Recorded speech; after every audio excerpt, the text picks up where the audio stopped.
100일 동안 발작성 기침이 이어진다는 백일해가 최근 급증하고 있다는 뉴스 들어보셨을 겁니다. 2024년 11월 기준으로 작년의 100배 수준에 육박한다는 뉴스도 나오고 있습니다. 새로운 팬데믹 상황이 아니냐는 우려 섞인 목소리도 나오고 있는데요. 전문가에게 최근 상황에 대해 물어봤습니다. 네, 안타깝게도 첫 사망자가 발생을 했습니다.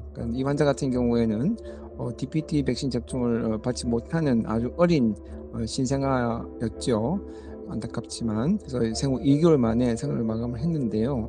이런 100일의 백신 접종을 받지 못하는 아주 어린 영아가 100일에 감염이 되면 합병증으로 사망할 수 있기 때문에, 그래서 100일에 접종도 하고 그다음 100일에 환자가 발생하게 되면 국가적으로 관리하는 이유가 되는 것입니다.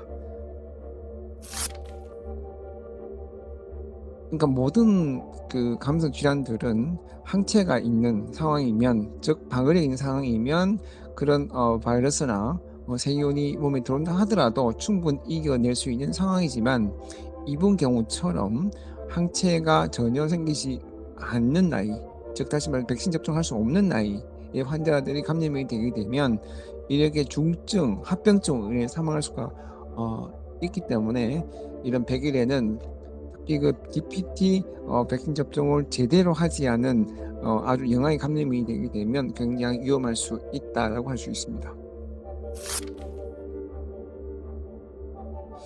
100일의 진단은 세계보건기구나 미국 CDC에서 보면, 가이드라인 보면 유전자를 하나로 한 게 아니라 2개 이상으로 이용을 해서 PCR이라는 검사를 통해서 확진을 하도록 되어 있는데, 이때까지는 여러 가지 상황에 그런 이유 때문에 IS48이라는 유전자만 이용해 진단을 하다 보니까 사실 100일인지 아닌지를 구별할 수 없는 상황이었고요.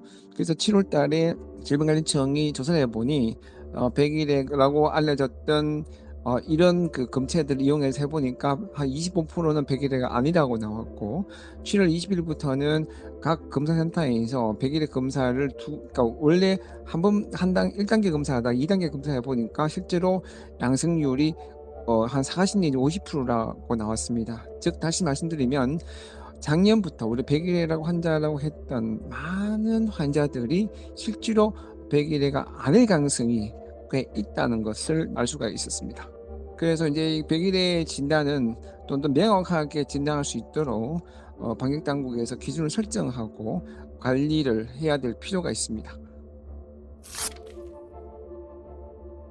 이런 불행한 사태를 막기 위해서는 백신 접종이 굉장히 강조되고 있습니다. 다만 우리가 백일해가 2011년도 이후에 첫 사망자이기 때문에 빈도를 따지면 외국에 비해서 굉장히 작다라고 할 수 있지만, 이 작은 것도 생기지 않도록 노력을 해야 되겠고요.